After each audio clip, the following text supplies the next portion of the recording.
यही लाने यस्तो नलाने यस्तो नलाने यस्तो नलाने लाने कहाँ दुईटा त होइन नि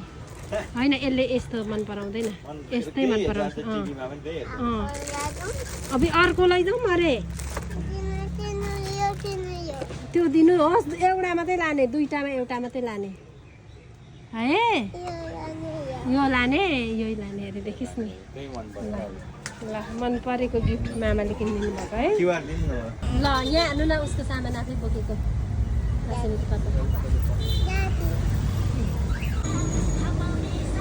कसले किनिदिनु भएको आमा आफ्नो सामान बोकेर हिँड्यो कसले किनिदिनु भयो मामाले अब घरमा जाने अरे यो बोकेर खै पैसा दिएको यसको गाडी वाह